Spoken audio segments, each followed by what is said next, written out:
McDonald's, you're not selling anything. The Fed's not done, and I'm going to tell you why. Welcome back to Sean's show, everybody. Live from Seattle, Washington. I'm on the road. I hope you're doing very well. I always love coming to Seattle. I was just in Vancouver doing some shows. You know, I like Vancouver. I gotta say, I like Seattle more. I think, I'm sorry if you're listening from Canada. I'm not a big fan. You know, there's no large banks in Canada. Well, there probably are. I like America. I like JP Morgan. I like, you know, these are things that I like. You know, I like, you know, Canada, there's a lot of rules in Canada, you know, and I feel like Canada's sort of accomplished a utopia, you know, and I go there and it's safe. If I hurt myself, I get health care. You know, these are things that, you know, it's like you get it. It's like you get, like, Canada has everything. And, you know, as an American, I hate that. Like, I'm like there and I'm like realizing that, like, Canada is like this utopia. They've like done it. Like, Canada has made a society that works. And I was there and I almost resented it. I resented how good it is. And I know I've shit on Canada a lot on the show, but it's such a perfect, it's a great country. And I'm just jealous. I mean, it really comes from a place of jealousy. I really am like, I'm traumatized. You know, I grew up in America. I'm traumatized, and crossing the Canadian to American border. I was happy to be back in this abusive place, and so I hope you're joining me from that place. And we just have a lot of news to cover. If you're not, please review the show on Spotify. I mean, I'm actually, oddly enough, getting more downloads on the show suddenly. So, you know, please check out the show on Spotify, review it. Give me one. I really don't give a shit. You can give the show 1 star. I honestly hope you give the show 1 star. Please review the show, though. It helps. But let's get to the news, guys. I hope you're having a good week. A lot of stuff in the news. The first thing I want to talk about is this trend. There's a trend in America right now. The RTO. They call it the RTO, which means return to office. And as a remote worker, I'm very against RTO. And I've made a new enemy. JP Morgan's CEO, Jamie Dimon, is my new enemy because this is a man who, you know, you get out of touch. And I'm sure if I had a podcast that was actually successful, I would think like Jamie Dimon. If I had $50 million a year, I probably would want all of my workers to come into the office, because that's what happens when you get rich as fuck. You become out of touch. And so what we're gonna do is we're gonna watch. What we're gonna watch first is we're gonna watch Jamie Dimon have what the kids call a crash out. And I didn't know CEOs crash out, but Jamie Dimon had a crash out. And this is fun. It's fun to see. I mean, this is a guy who has it all. Jamie Dimon has it all. He's a straight white man. He's a CEO of a major bank. And he still finds reasons to get upset with himself and with his life. And it's very sad. But let's take a look, and I want to set this up, and then I'll talk about it. But this is just for fun. Let's just watch Jamie Dimon crash out. Let's do it. Let's watch. A lot of you were on the fucking Zoom, and you were doing the following, okay? You know, looking at your mail, sending texts to each other about what an asshole the other person is. Okay, not paying attention, not reading your stuff, you know, and if you don't think that slows down efficiency, creativity, creates rudeness and stuff, it does, okay? And when I found out that people are doing that, you don't do that in my goddamn meetings. You go to a meeting with me, you got my attention, you got my focus, I don't bring my goddamn phone, I'm not sending texts to people, okay? It simply doesn't work, and it doesn't work for creativity, it slows down decision-making, And don't give me the shit that work from home Friday works. I call a lot of people on Friday. There's not a goddamn person to get a hold of. But here are the problems. Can you pause it out? And they are substantial. Now look, he's not wrong. I call people on Fridays. You know what? You're wrong, Jamie. Because I'm here in the studio and we're not working from home, are we? You're wrong, Jamie. You're wrong about people. People fucking show up. Maybe there's a different thing going on. Maybe it's that the people that are working at JP Morgan are being worked to death. And they're not picking up their phone on Friday because they're dead, Jamie.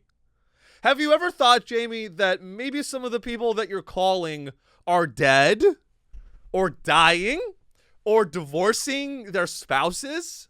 I mean, you can't create a cult and he talks about creativity. Jamie Dimon, wake the fuck up. You are the CEO of JP Morgan. There's nothing, you don't have a creative bone in your goddamn body. There's nothing creative about collecting savings and reinvesting it at a higher interest rate. That's what's am I crazy? What is wrong? What is creative about running a commercial bank? You collect money and then you reinvest that money at a higher interest rate and then you pay out the difference to the customer. That's a model that's been around for thousands of years. And it's the innovation that Jamie Dimon is talking about is new ways to fuck the public. That's the kind of innovation and creativity that Jamie Dimon is. I'm honestly glad that JP Morgan isn't getting more creative because the creativity on Wall Street is called the collateralized debt obligation. It's called CDOs and mortgage-backed securities. Those are not things that I want in my life.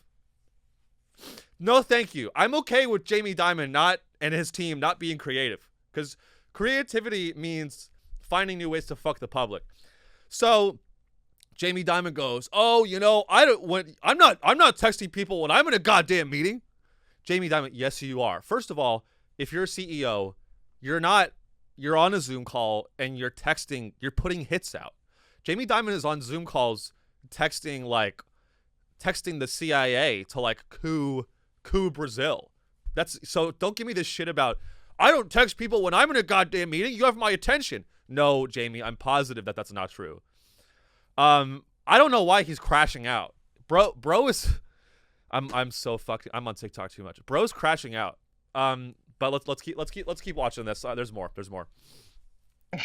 Okay, which is the young generation is being damaged by this. That means they may or may not be in your particular staff, but they are being left behind. They're being left behind socially, ideas, meeting people. In fact, my guess is most of you live in communities a hell of a lot less diverse than this room. Every area should be looking to be 10% more efficient. Okay, Jamie, save the fucking bullshit about diversity. The CEO of JP Morgan is going to talk to the public about diversity? Well, this is a leaked audio. I want to meet whoever leaked this.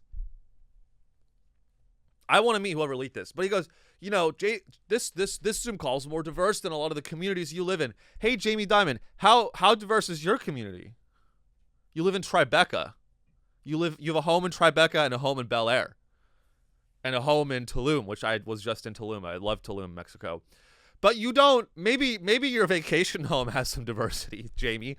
But, Jamie, people have lives. I'm sorry.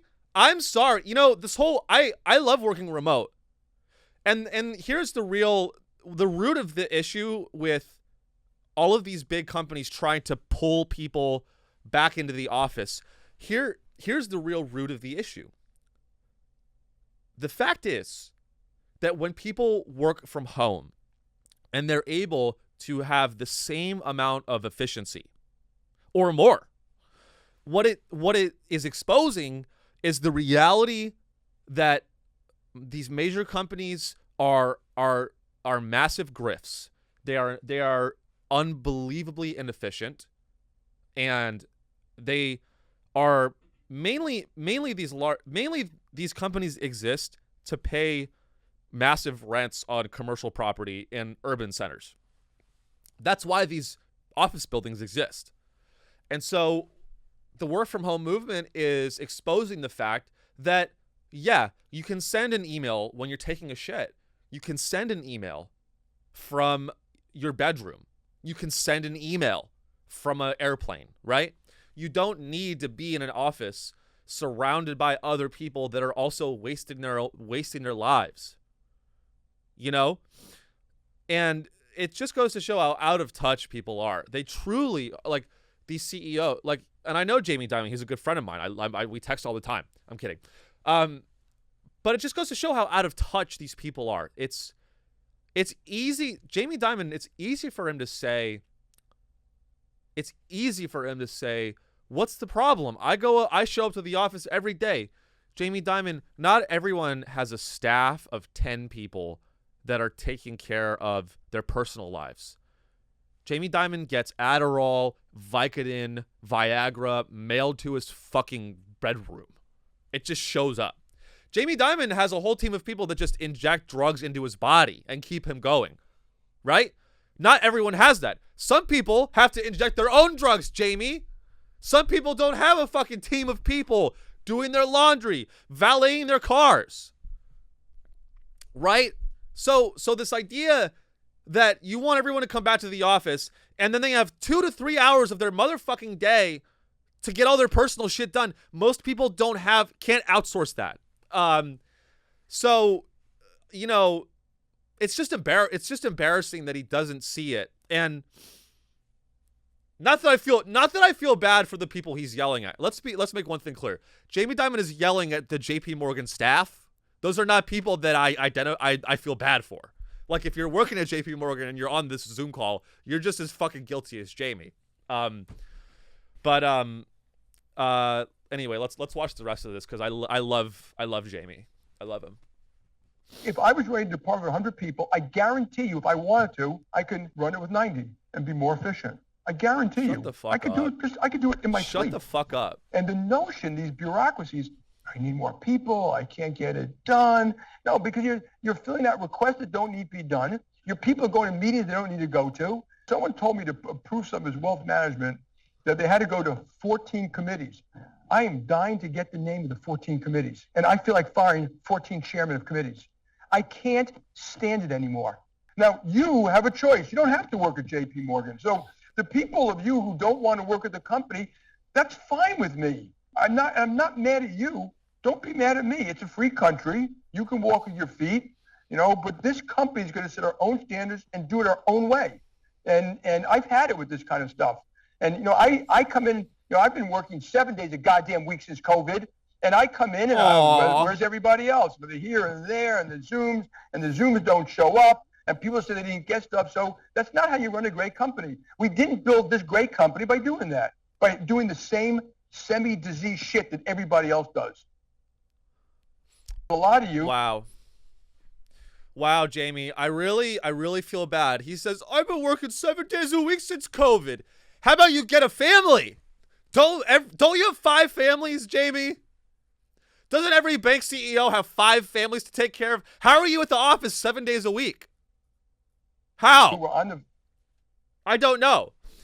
But, you know, he calls remote work semi-diseased shit. It's like, dude, it's first of all, it's giving cringe.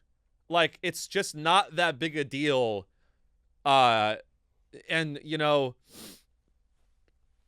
I just, you know, I've actually been inside of JP Morgan.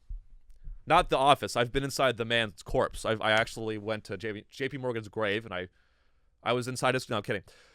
When, like, JP Morgan is one of many companies, and I promise you guys that all of these CEOs are saying the same shit. They're going, the new generation is lazy, and it just goes to show how, first of all, these people think that they're geniuses. When you're the CEO of a big company, you become arrogant and you think that you know a lot of stuff.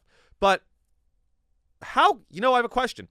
How can these CEOs say that they're so genius and they're so smart and they're leaders and they're innovators, but they avoid, they're either ignorant and they're idiots, or they understand this data and they ignore it, which is even worse, which is that the cost of living, I don't know. I mean, it's the fucking, there's a million ways to say it. I believe it was 1974 or 19 something like that when the productivity growth kept growing. It went up and to the right, and you know what didn't keep growing? Real wages. And I know I say something like real wages, and a lot of you don't know what that means because my listeners are homeless, or I think my podcast appeals to the bottom 1% and the top 1%, which is an interesting market that I'm going for. But my point is that these CEOs don't get that, they think that the world is still like when they were young. They think that America is the same America is not the same country that it was 40 years ago when Jamie Dimon was a young, sprawling, financial analyst with his, who could still get an erection. Jamie Dimon wishes we could go back to a world in America where he could still get hard without drugs. And we can't, Jamie. The world is in a new place. I'm sorry. It's the cost of living has gone up. It's impossible to build wealth in this fucking country. It's impossible to build wealth in this country. And so when you have the CEOs getting upset that people want a little bit of grace, like working from home on Fridays, it is not that big a deal. And, when you run your company like that, it's disgusting. It's a really disgusting thing to see. And we're very happy that audio got leaked because now I have a new enemy, Jamie Dimon. Jamie Dimon and I are enemies. Now this next story is really scary, and it was actually caused because of all this shit where, people are working from home and they don't want to fucking show up anymore. And that's what's making all the planes fall out of the sky. If people just started showing up on Fridays, maybe the planes wouldn't have crashed. Maybe Jamie's right. Maybe Jamie's right. Maybe if people started going to the Delta corporate offices, the planes wouldn't fall out of the sky. I don't know. But this video is crazy. I just want to set it up real quick. The media seems to be, the media has been, I think, reporting way more often on these flights, on these plane crashes.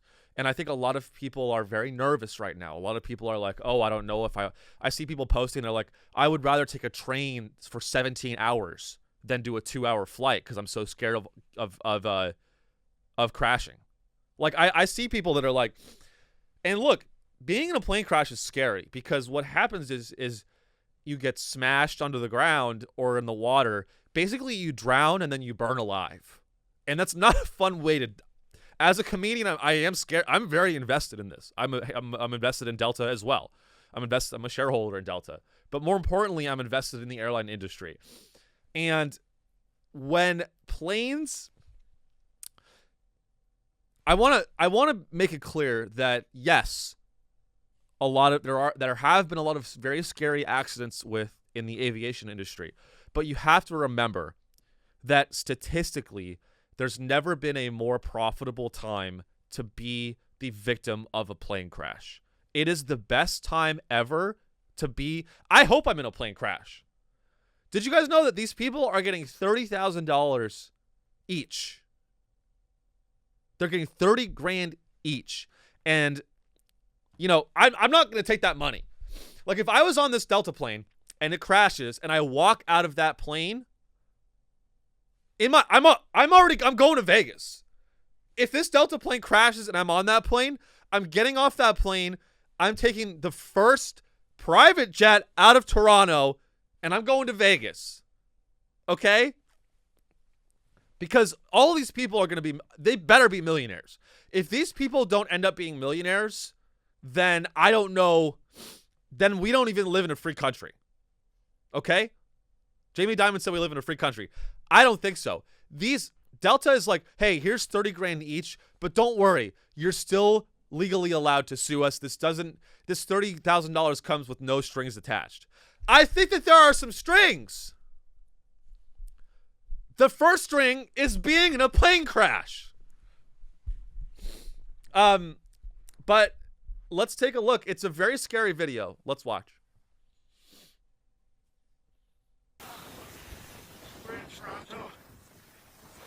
That's the video. Don't worry. It just sounds bad. Plane crash. It's upside down. Fire department's on site. Upside down. Everybody, most people appear to be okay. We're all getting off. So go. This is crazy.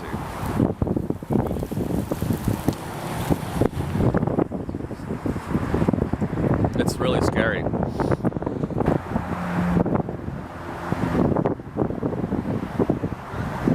Very, very scary.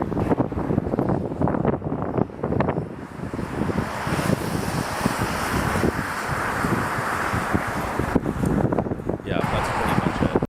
I will say this. I'm still not flying Spirit. I'm still flying Delta. I'm not flying Spirit. Genuinely, I would rather land upside down on a Delta flight than right side up on Spirit. I'm not gonna do it. Or Frontier.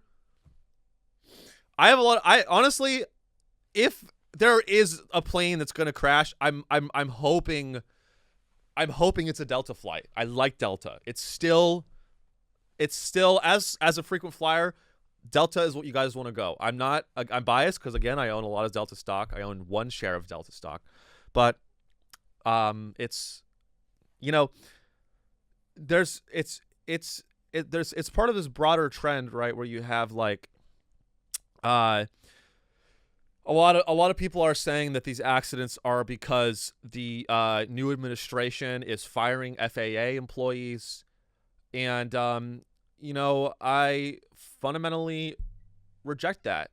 I think, you know, firing half the FAA has nothing to do with planes falling out of the sky. I don't see how anyone could think those two things are related. And if you do, I'm sorry, but you need to open your eyes and you need to get your head out of the sand. If you think that reducing FAA infrastructure is causing more plane accidents, you know, you're an idiot. You have you don't have two brain cells to rub together. How could you think that those things are related? How could you think that airplane safety and regulation is related to the safety of airplanes? Those things are not related. Those things are not related. This is how I gaslight my girlfriend. I'm kidding. I go, how could you think that my behavior affects how you feel? Those things are not related. It's crazy to think that. But that's kind of what they're, and then the I believe DOGE came out with this statement that was like, oh, yeah, we fired some people in the FAA, but it wasn't the air traffic controllers. It was the air traffic controllers payroll system. And again, I don't know. It crashed in Canada, so they're still looking. And you know what's worse than the actual accident is that we never hear about why.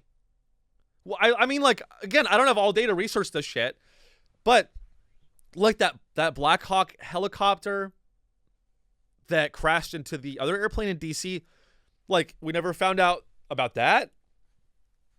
I mean, this one looks very sketchy. It looked like a very hard landing. And look, you want the real answer? If you're wondering why all these planes are crashing, here's the real answer. I have a bachelor's degree in aerospace engineering. It took me 9 years to get it, and I cheated through the whole thing. And so I'm a subject matter expert on this. The reason all these planes are falling out of the sky is because every one of my friends that study aerospace engineering cheated through their degree, and now they work at Boeing. So I might get whistleblown. Boeing kills whistleblowers. I'm kind of a Boeing whistleblower. I never worked there, but a lot of my classmates that are now in the industry, they cheated off of me. And you want to know what my GPA was? 2.9. So those are the people that are designing the airplanes of tomorrow. And, and that's why they're falling out of the sky. I really, it's not a good time. It's not a very good time right now. It's on Doge I saw, a lot of people are talking about Doge and all the waste, fraud, and abuse, right? That's what they say. Doge is getting rid of waste, fraud, and abuse. And look, is there a waste, fraud, and abuse in the federal government? Of course there is. Now, does that mean that again, I'm a student of history, and they're announcing the cancellation of these contracts in the federal government. DOGE is announcing the cancellation of all these federal contracts. And yes, do they sound ridiculous when you read the name of the contract? Yeah, they do. But have you guys ever heard of something called soft power? That's part, and again, I don't even like the American empire. I don't even like it. But if we want it, but it exists. And the people that are canceling DOGE, right? They're canceling these contracts. A lot of these contracts are the proliferation. It's not even in line with their overall mission.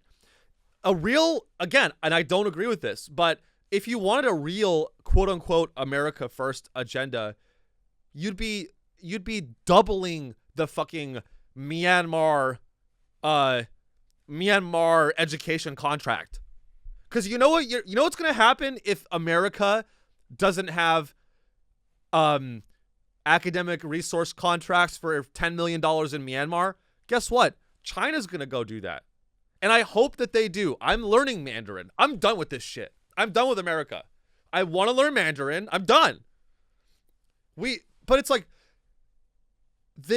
I don't know how they can't put it together that these are good. And again, it sounds like a crazy way to spend tax dollars.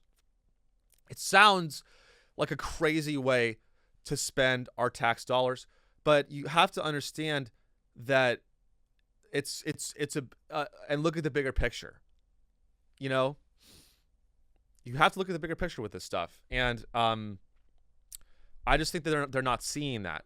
Now, that being said, DOGE is also talking about doing a $5,000 payout to every American citizen with all the money that they're saving. Hey, I'll take money. You can't buy me, but I'll take your money. You know what I'm going to do? If DOGE pays everyone $5,000, if DOGE cancels all these contracts and starts to give everyone $5,000, you know what I'm going to do with my $5,000?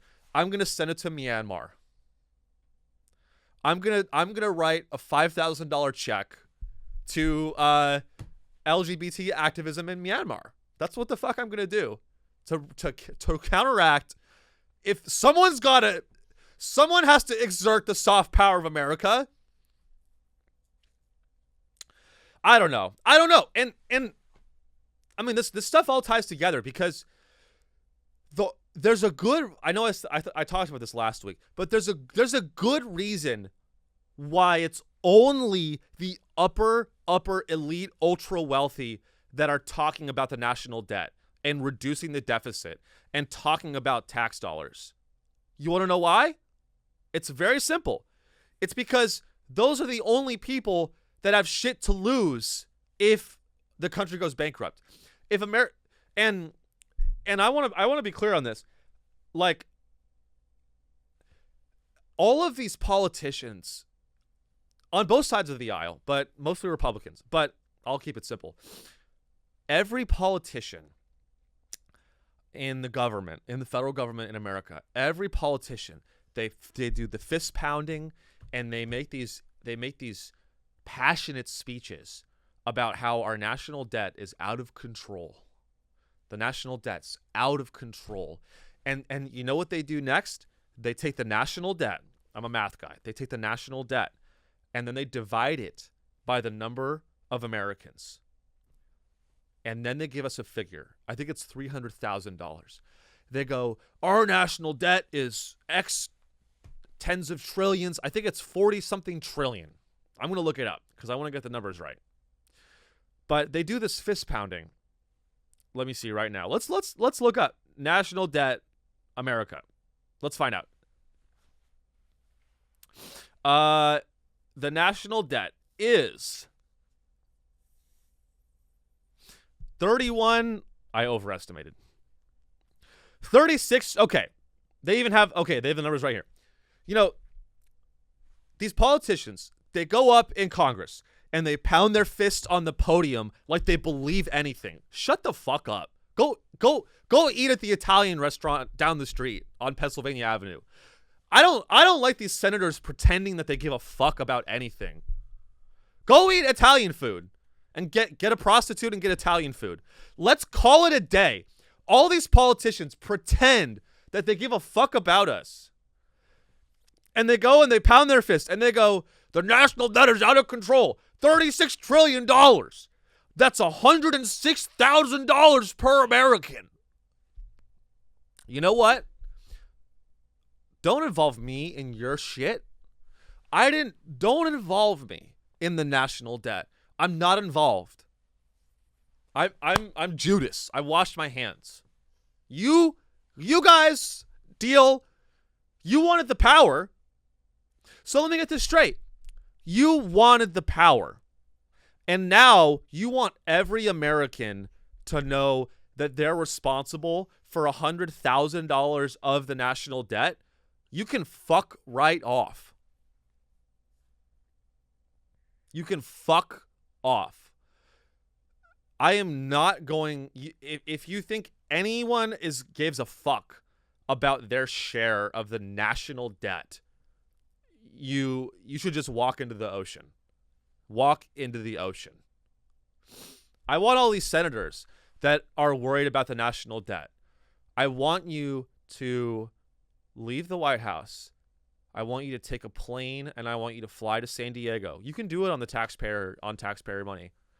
And I want you to go to La Jolla and I want you to walk into the ocean. I want you to take all your I want Mitch McConnell just retired. I want Mitch McConnell to get on a plane to San Diego and I want him to go to La Jolla and I want him to strip naked and walk into the ocean. Because what people are saying and getting upset about the national debt, it doesn't make sense. People have nothing to lose. People in America, most of us have nothing to lose. So why would they give a shit if the country goes bankrupt? And that is really that's really how you can cut through the noise here, is that that's the reason that only the rich care about the national debt is because they're the only people that have anything to lose. If the country goes bankrupt, then their bond portfolio goes to zero. And then they can't buy their kids into Harvard. That's really what's going on here, is the whole national debt conversation. The impetus of this national debt conversation is that there are about 100 wealthy families in America. There's about probably 100 that have a lot of bonds, government bonds. And so if the country goes bankrupt and the US dollar gets devalued, all these bonds are going to be worthless. And if those bonds go worthless, then they can't pay the mortgage on their 12th home. And that is why you don't have health care. It's so that Jaden, every trust fund kid's named, my parents are landlords, by the way, but every trust fund kid, their name's Jaden. It's like Jaden Blacksmith. Every trust fund baby is named Jaden Blacksmith. And their parents buy them into Harvard. And those are the people that care about the national debt. So we don't need to worry about it. Let's I want to track a little bit. So I've been following this guy for a while. Maybe you know this guy. I'm kind of into I'm on LinkedIn. I'm into business. Unfortunately, I'm a piece of shit. Maybe you know about this guy. And I don't know how many times I've seen Scott Galloway on TikTok and various platforms. And I think I want to highlight Scott Galloway because he's a guy that tells it like it is, but I couldn't disagree more. I really, truly could not disagree more with this guy. So let's he's one of these intellectuals in the public sphere, and he seems to think that he knows how you should live your life. So I don't like gurus. I don't like gurus. Again, don't listen to me. I don't like gurus. I don't like prescriptive people that prescribe stuff. I don't like it. People that build their whole identity around prescribing. Gary Vaynerchuk. This is like the Gary V of academia. And let's learn a little bit about Scott. Let's take a look. Let's see what he has to say. Mr. Galloway.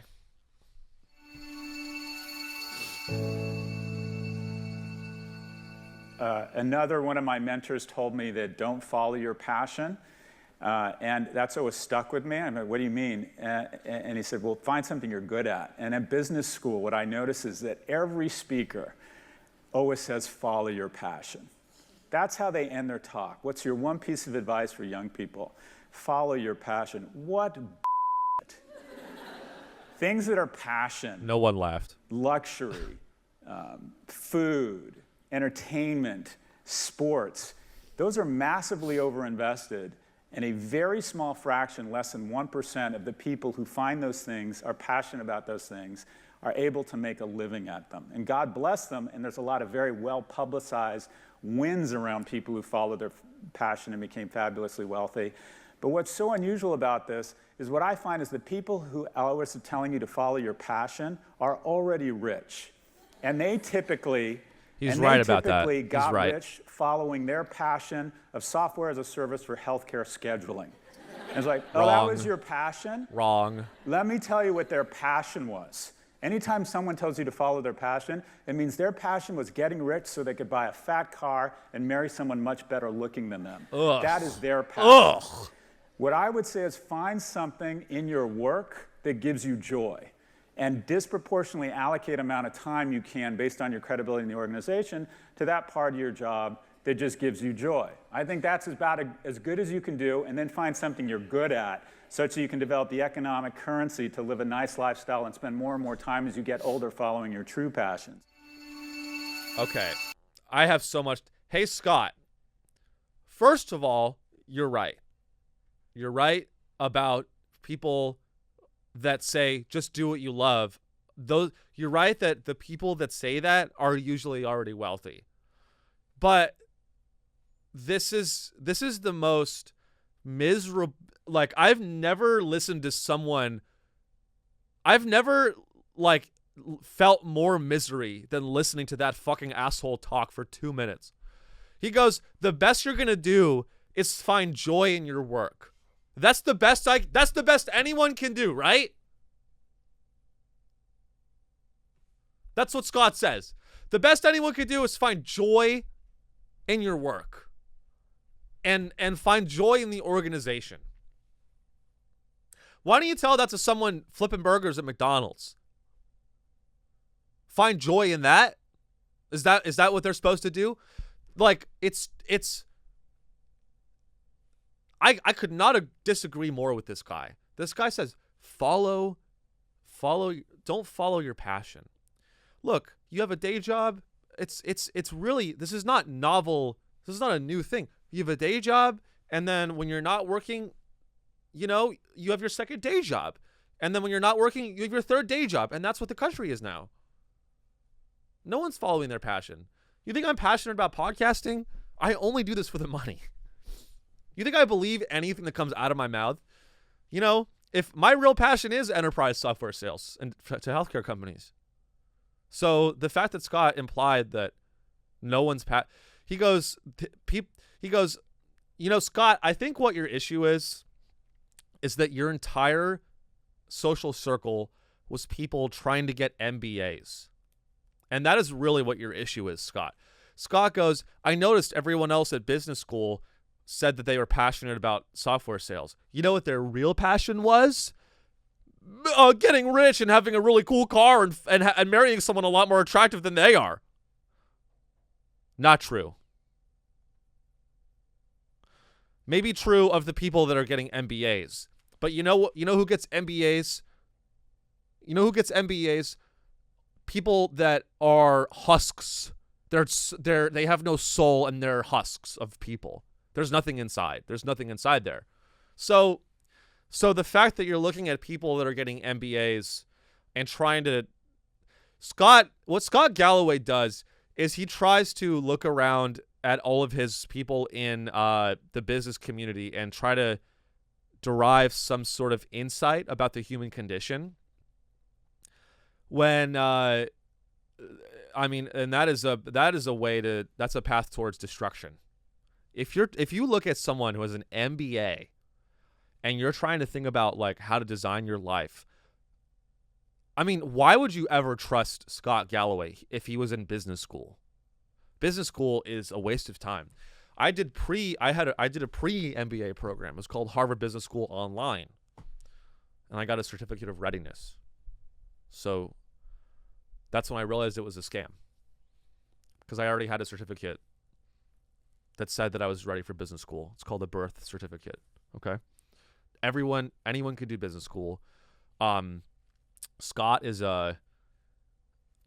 this advice that you shouldn't follow your passion is disgusting. It is so defeatist. I don't like this defeatist attitude. I really don't like this pragmatic, live your life the way you want to live it. Live the life the way you want to live it. Within the confines of the financial structure that people have set up for you. Live your life and have embrace the freedoms that you have at $7 an hour. Embrace it.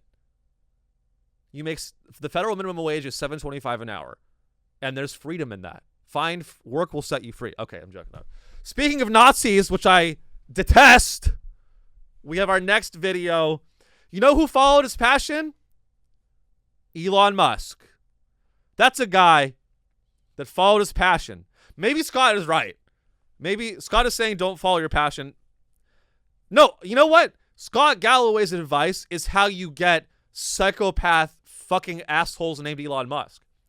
Elon Musk didn't follow his passion. He followed his passion is power. So maybe he did. We don't know. But we've got a little update on Elon. And I just want to highlight again, this whole show, this should just be called I love covering this guy. I love covering Elon because full disclosure, I was rejected from SpaceX. I applied many times.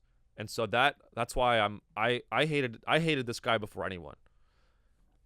Everyone's coming out of the woodwork hating him now. I hated him because my GPA wasn't high enough to get a coveted job at SpaceX. Elon Musk made me cut myself. But it's again, this is not a unique thing to say, but I grew up in the Silicon Valley and we need to bully nerds. I want to start a trend. We need to bring back bullying nerds, because when you don't bully nerds, you embolden them. I was sufficiently bullied. I was bullied a lot in school, and for being a nerd, and for saying, there was this TikTok audio that was going around that was like, could you use a 3D graph to display more complex data sets? Like, I was that guy. And then I got my head shoved in a toilet and I was waterboarded. And I realized that that's fucking stupid. And I realized that asking questions like that is bad. And when nerds are not bullied, I think they become Nazis. They covet power. Right? They are their ego is unchecked. Because people I was bullied, but I deserved it. You want to know why? A lot of young nerds are, and this is another thing that's the fault of Silicon Valley. A lot of young people, a lot of young men that are nerds are now being nurtured and supported. And that is wrong. a lot of young men that are nerds that have a passion for math and science are being supported in those endeavors. And that is bad because they're being told that they're geniuses. And I'm sure Elon Musk had that sort of environment growing up where, oh, he's going to do great things growing up. And, and again, the boomer generation got a lot of things wrong. And they're wrong about a lot. But one thing that they got right is building an ecosystem where you have physically strong men oppressing physically weak men. And that's a good dynamic. That's why America was so good, right? Because it's all about equity. The nerds in school were bullied, but then 20 years later, they're rich and they've got a hot wife, even though they're fucking not that attractive like me. Whereas on the opposite side, you have the quarterbacks who were very attractive in high school and college, and then bullied and were the hot shit, and then into adulthood they get addicted to opiates and die. And those two curves were balance out. But now you have nerds starting out at the top and going higher, and that's how you get guys like Elon. It's just so we're gonna watch him at CPAC. He's high as a kite. I mean, again, as someone who used to be around a lot of drug addicts, I did a lot of drugs. He looks high as a kite, but we're just gonna bounce around. But let's watch the intro here. He's at CPAC, and I gotta say, the interviewer, I don't know what his name is, but the guy who's interviewing Elon is giving him the softest ball questions in history, and he's high as a kite. Let's watch. Man, that is a big crowd, and they are not here for me. How you guys doing? Boo! Boo! Nice vibe Boo! this year, right? After the best month we've ever had. Boo! Nice to see you all. Thanks for coming out. Good to see you. I'm not going to kill any more time. Let's bring out Elon Musk.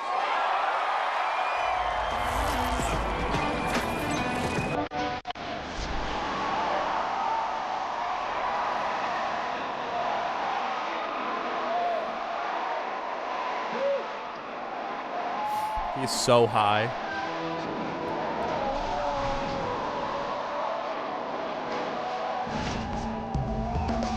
Stay up for 1 second. Hey guys.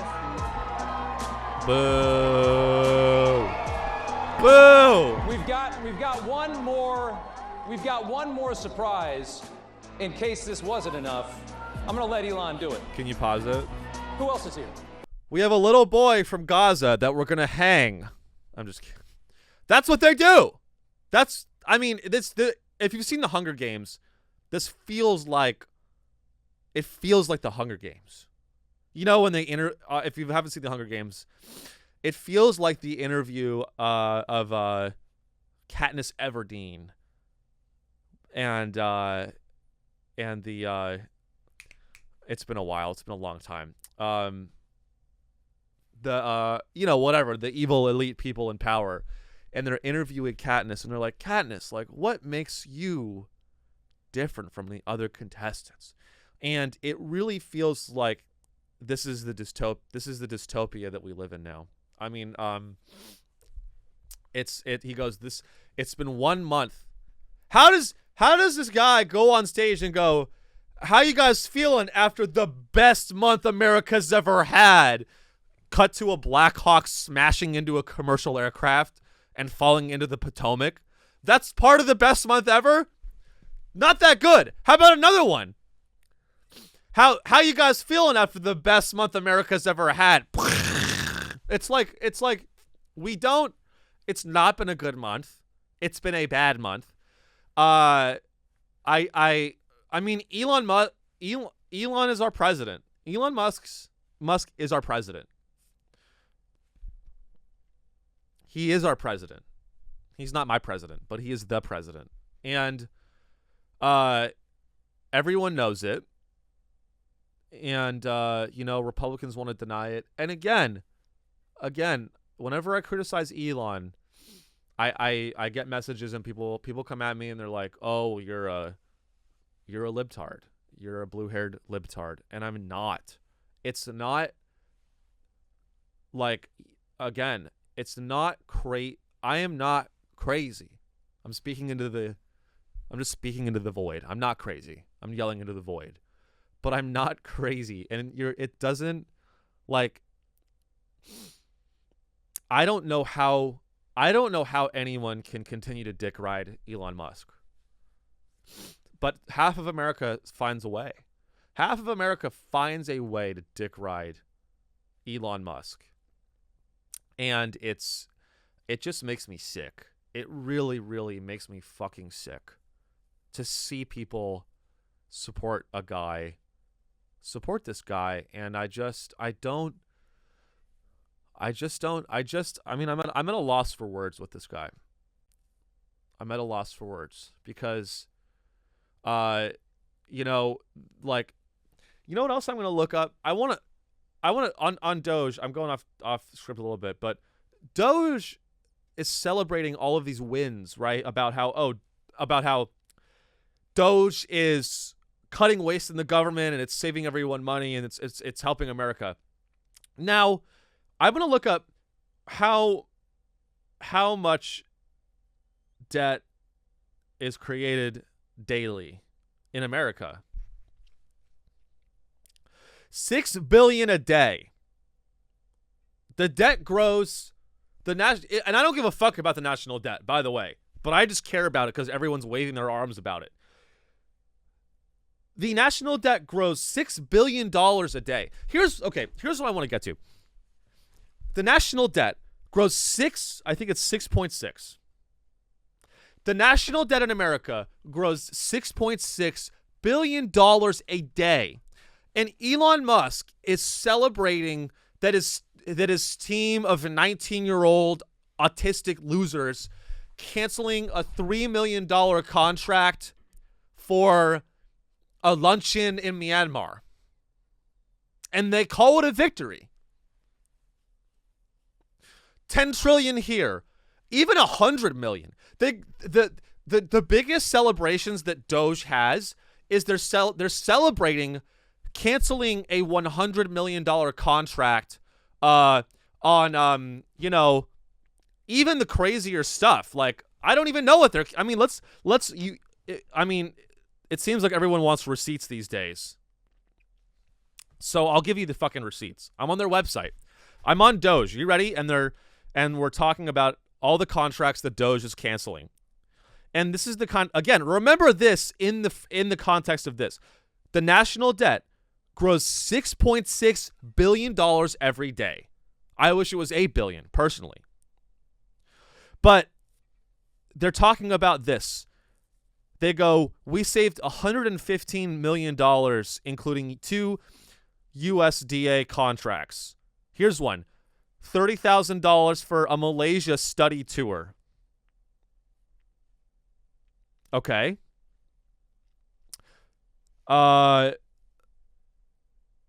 They're canceling. Let's find another one. 90. We're the numbers. Yes, the numbers that we're talking about are big. Yes, I'm not saying that $30 million isn't an unbelievable amount of money to be spent. But in the context of the bigger federal government, which is that $6.6 billion are spent every day, or the debt grows by that number every day. When you're going around, here's what, let me lay out, this is just my opinion, but let me lay it out. Doge is not canceling any amount of contracts. Doge, and again, maybe eventually it will. So I'm not opposed to an audit of the federal government. I'm not opposed to that. I think that's good. I think we should. But that is totally here. I'm kind of rambling, but here's the point. Yes, we should audit the federal government. Yes, it's good And we should identify places where money is being spent badly and cancel that. But that is not what DOGE is doing. DOGE is going into the different agencies and it's finding where America has soft power, which again is, yes, soft power, call it what you want. It's a bribe. It's buying favors, right? It's just going and ruining our credibility abroad. And where there's a vacuum, what DOGE is really doing is it's creating a money vacuum for China to enter and take over. I mean, I was in Mexico City, and I was trying to order some food to the Airbnb, and guess what? I had to download Didi, which is a Chinese-owned app. That's what I'm talking about. I'm talking about soft power. Now, all these guys on the right and the administration don't understand that $30,000 to a Malaysian dance contest is not a waste of money. $30,000 of U.S. taxpayer money put towards a Malaysian dance party, or I don't know, salsa lessons.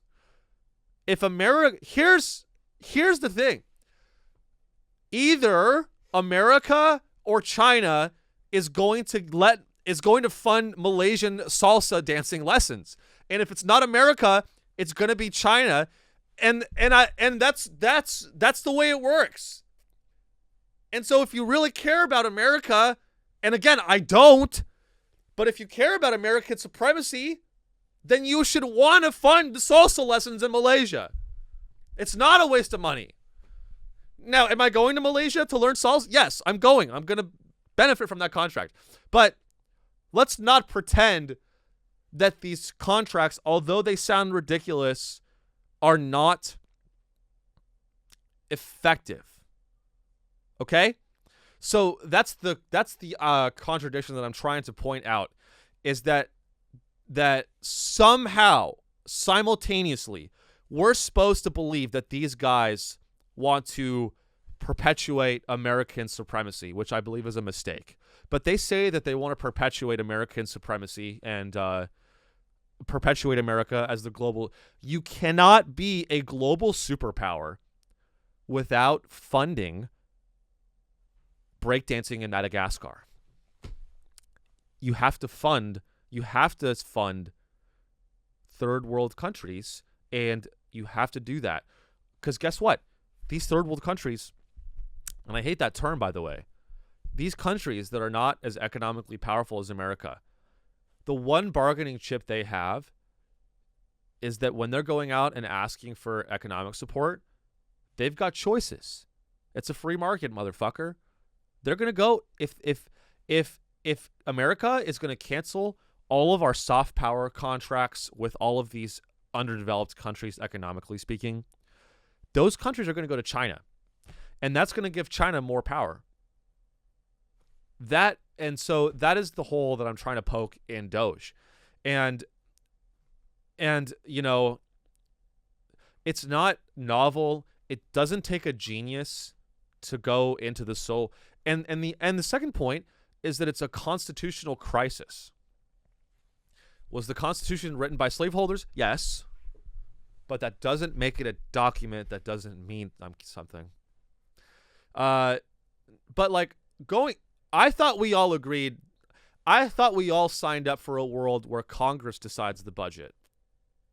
So is the budget controlled by Congress, or is it controlled by 4 and 19-year-olds that are addicted to Adderall and went to Stanford? Who controls the budget in America? Is it 80 to 90 pasty old white men, or 4 to 5 incel autistic losers from Stanford? Who is it? I don't know. That's the choice we have. Even if, and this is what's very sad, even if we get rid of DOGE and we get past all this shit, The budget's just going to be controlled by a different group of incels. They're going to be older and have dementia. Okay. Maybe let's jump to like 3 minutes, something around there, and I just want to get a little bit of highlights from the CPAC interview. Let's take a look. Started out as a meme. Think about it. And now it's real. Isn't that crazy? It is crazy. But it's cool. Let me ask you this. He's so high. A year he really ago. is so high. If someone had told you you'd be at CPAC and working with the president to absolutely shred the government, the swamp, whatever you want to call it, Right. would you have ever believed that? No. No. Me neither. But it's cool. He's so high. this Look is at his awesome. hands. Look at his And hands. I just want to say, thanks for your support. I mean, you guys are, Can you pause it for a sec? so, That gold chain he's wearing was bought with taxpayer dollars. It was. You want to know why? All of Elon Musk's businesses are government contractors. Tesla was subsidized billions of dollars by the California taxpayer. SpaceX, a government contractor. Starlink, the Boring Company, you name a business, it was sponsored by the taxpayer. That gold chain was funded by the fucking taxpayers. So don't tell me that this fucking asshole thinks he's going to audit the government and make it more efficient. Choke on my dick. Literally choke on my dick, Elon Musk. You're high as a kite. He's high as a kite at CPAC. Our president is high as a kite at CPAC, and it's very bad. I'm sorry. Let's keep watching. I can't stand it. I mean, we're trying to get good things done, but also have a good time doing it, and and have like a sense of humor, So, I mean, the sort of the left wanted to make comedy illegal, Like you can't make fun of anything. So then it's like comedy sucks. It's like nothing's funny. You can't make fun of anything. It's like legalize comedy. Yeah. Legalize comedy. And we've shifted the entire culture in just the last few months. The whole culture of this country has shifted dramatically. All right. Just Can you because. pause it? Okay. Get the word comedy out of your mouth. Get the word comedy out of your mouth. How dare you bring up my passion? My passion. Podcasting. How dare you bring up my art form that I created? Me, Sean Riley, I created podcasting. And you want to talk about that? First of all, Elon, legalize comedy? I don't think that you know what comedy is. You know what's crazy is Elon Musk says he wants to legalize comedy. This is the man that 10 years from now is going to have men blowing your daughter's head off. I mean, he's a fascist. Imagine Hitler saying legalize comedy. He probably did, honestly, somewhere. And I wrote about this a little bit on my Instagram that I realized I'm depressed because I was writing about this on my Instagram. But I really want to dissect what Elon Musk is doing right now. And I think that it's very smart, and I want to give him this. He's a smart guy. And I think here's kind of the strategy that Elon Musk is employing is that I think people are finally waking up to the fact that we live in a country controlled by the rich behind the scenes. If you want a country to function, you want people to go to work every day and buy Slurpees and put money into Wells Fargo, you have to have them believe the lie that we live in a constitutional republic. And everyone, I think, is now waking up to the fact that we don't live in a constitutional republic. We've never lived in a constitutional republic. But the difference now is that it's in the open. It's open corruption. It's not even like they're at the country club smoking cigars, making all the decisions behind the scenes. They're doing it on podcasts, right? They're doing it on CPAC, and they're talking actively. You know, Trump famously in 2016 talked about how he abuses the tax code in his debate with Hillary Clinton. They ask, do you use these laws? And he goes, of course I do. And that woke the public up. But here's the genius of Elon Musk, and what's so sinister about it is that everyone knows you want to talk about the quote-unquote deep state, and which I guess are the ultra-wealthy, whatever you want to call them. People think that the deep state is different things. But the genius of Elon Musk is that he is positioning himself as the enemy of the deep state, when in fact he is the deep state. I think. And that's the genius of it, is he has half the country convinced, more than half of the country, convinced that he's going to go in there and dismantle the deep state, drain the swamp, whatever you want to call it. And he's going to go, oh, and by the way, in order to dismantle the deep state, I need power. But I only need the power, don't worry. I only need the power so I can dismantle the deep state. Don't worry. You can trust me. And this is a playbook that we've seen throughout history time and time again. You know? But like every fascist in history has been like, "Hey, I'm going to get our country back on track. Just give me the keys to the castle. Give me the power. I'm a man of the people. I want to legalize comedy. Legalize comedy." And then once they get the power, we all know what happens after that. Right? We all know what happens. But it's just, you know, the irony of CPAC saying legalize comedy. I mean, you guys don't have a funny bone in your body. You don't know what comedy is. You know, there was this comedian that actually was suggesting that someone should kill Elon Musk, and said someone needs to just throw their life away and kill Elon. And Elon Musk was up in arms about this, and that guy is a comedian, right? And so, is that legal, Elon, or do you want to throw that guy in jail? I think he was calling for that guy to be investigated, a comedian. So, do you want to legalize comedy, or do you want to put comedians in jail? But let's keep watching here. Because of that election. Yeah, exactly. Yeah. You know, freedom of speech, having fun again. It seems like we should have a good time. You know.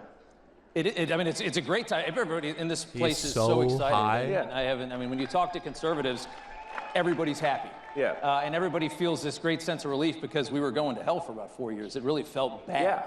Especially toward the end, it felt really bad. Yeah, I thought we were sort of heading for a point of no return, really. Yeah. You know, that's why it was so essential that President Trump win the election, and that there be a Republican majority in the House and Senate, which, thanks to you, that has been accomplished. Yeah.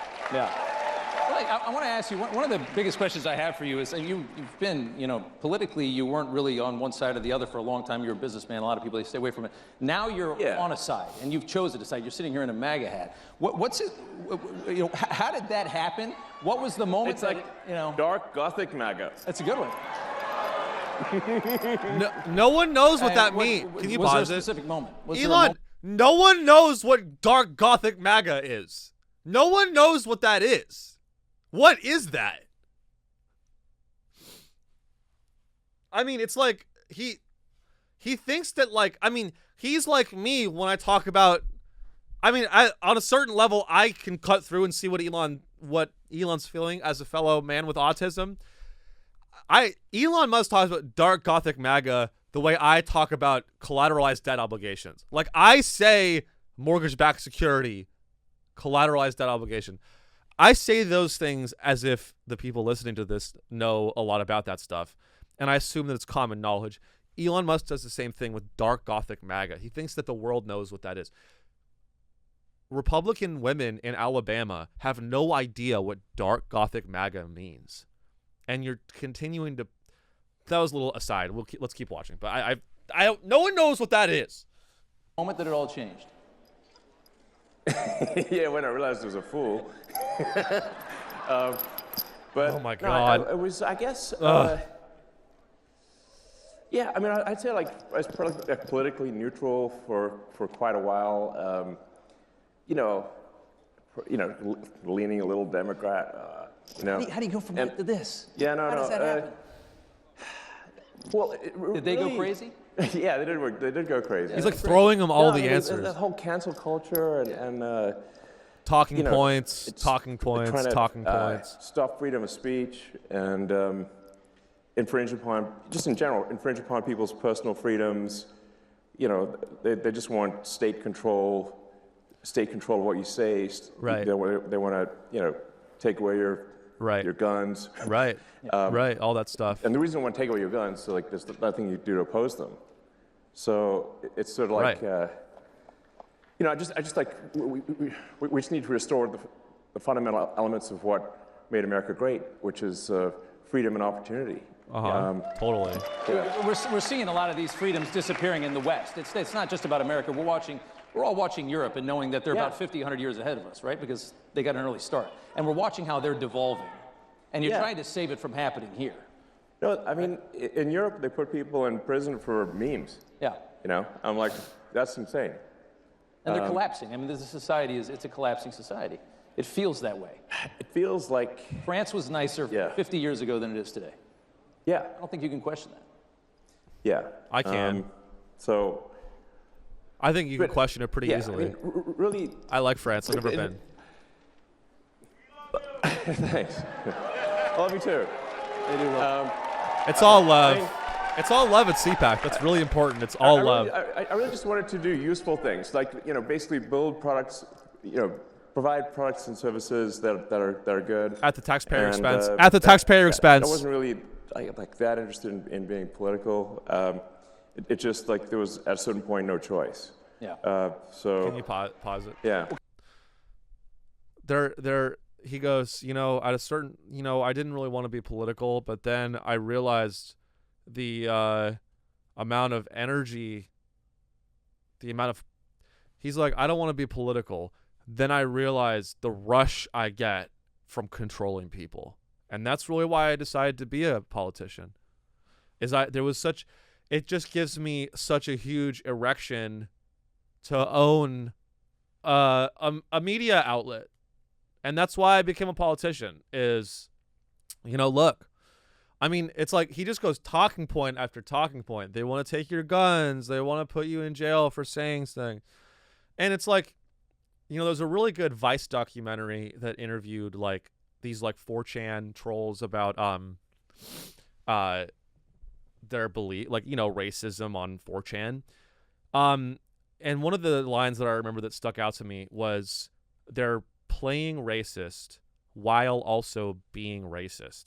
And that really stood out to me because, I'm on X. Like, I'm on X because I want to understand the psychology. I'm not trying to be one-sided here, but I go on X to understand the psychology of these people that are, like, really pro-Elon. And they're being racist, and they see all this crazy shit. And then when you go, hey, that's crazy, that's racist, they go, oh, I just trolled you, liberal.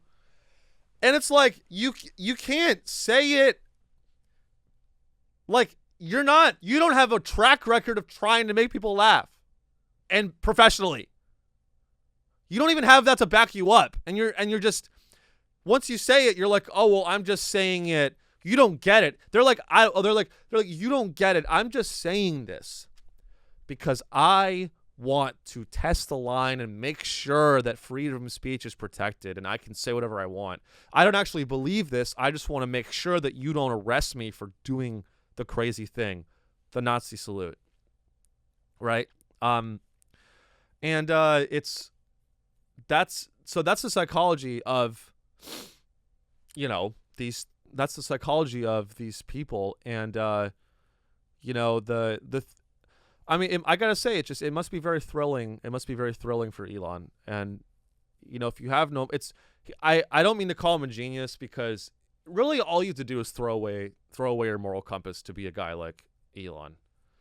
That's really all you need to do. And, you know, I mean, you even see it in entertainment, and we got to wrap in a sec, but you see it in entertainment too. It's so easy to just go up here and you know, dunk on the left.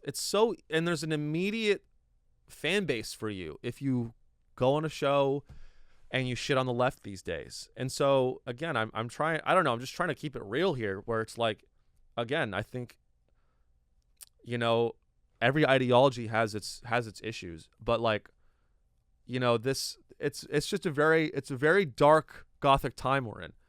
Dark Gothic MAGA. He's right about the fact it's going to be a dark, I mean, we're going to go back to the fucking dark ages with this asshole. We really are. And he only continues to get more powerful. You know, and it's really sad because I wrote him in and he didn't get elected. I wrote in Elon. He didn't win, but this is a good plan B. Maybe let's do a little. Can we jump to like 25? Maybe just let's watch some other parts of it. Let's take a look. We'll wrap. It's not going to be a swing state for long. Change the numbers eventually. Yeah. Maybe in 4 or 8 years, you're talking about It's perpetual just a matter power. of time. It's a long game. It's just a matter of time. Yeah. So it might take like a year for an asylum seeker or something to get a green card, and then 5 years for the citizenship. It's an investment that is guaranteed to pay off. Yeah. Just a question of when. They all remember who brought them in and who left them here. Exactly. I want to go back. I want to talk about Biden. This is a big deal. Like I think a lot of people don't quite appreciate that this was an actual, real scam at scale to tilt the scales of democracy in America. It's treasonous. Treason. Yeah. One more Biden question. I remember when they would do the electric car stuff, they would always try to box you out, even though you have the only electric car anybody wants. Yeah. Can you pause it? No one wants it. Teslas are trash. Teslas are dog shit. They're bad. They're cheap. They're like they're uncomfortable. They're not cozy. I feel, and now when you ride in the back, like if you take an Uber and a Tesla shows up, I'm like, fuck, dude. Not that I Uber everywhere. But like if I take an Uber and it's a Tesla, I'm like, I look like a fascist. It's a fascist car. But anyway, we don't have time to watch the whole interview, guys, but I just, it's, I guess in conclusion, I would say that, it's so important that you follow your passion. It's so important that you follow your passion. And, even if you can't afford to, because one day if you follow your passion, maybe you'll be at CPAC. Anyone that really follows their passion ends up at CPAC. And that's really what Scott Galloway is wrong. The best you can hope for is not finding joy in your day job. That is not, you can aim way higher than that. You can aim so much higher than that. You can pursue your passion outside of your day job. And if you're successful enough, maybe someday you end up at CPAC with a gold chain around your neck and a bloodstream full of Xanax. And that's what everyone in America should be aspiring for, is you should go to sleep every night praying to your God, Allah, whatever God you believe in. You should pray to that God that one day you're going to be at CPAC with a bloodstream full of fentanyl and a gold chain around your neck. Guys, that's the main show. Thank you. We're going to keep going. Don't click away. We're going to the Patreon for a quick Patreon episode. So please join us there. Link in the description to join the Patreon. I would love to have you there. I'm a little bit more loose on the Patreon. And I get a little bit more niche, and I don't know, whatever. Just join. It's more. It helps out the show a lot. It helps the production costs. So thank you very much for listening. If you like the show, join the Facebook group, facebook.com/groups/Sean Show. We hang out and we talk about shit. And remember to review the show on Spotify, subscribe on YouTube. You guys know all the bullshit. I hate that I even have to say that because I'm just helping these tech companies make more money, but that's the world we live in. So it helps the show. So thank you. And I'll be back in New York next week. If I don't die, I'm in a plane crash. So this may be the last ever episode of Sean Show if I die in a Delta plane. If I do not burn alive, I will see you guys next week. Goodbye.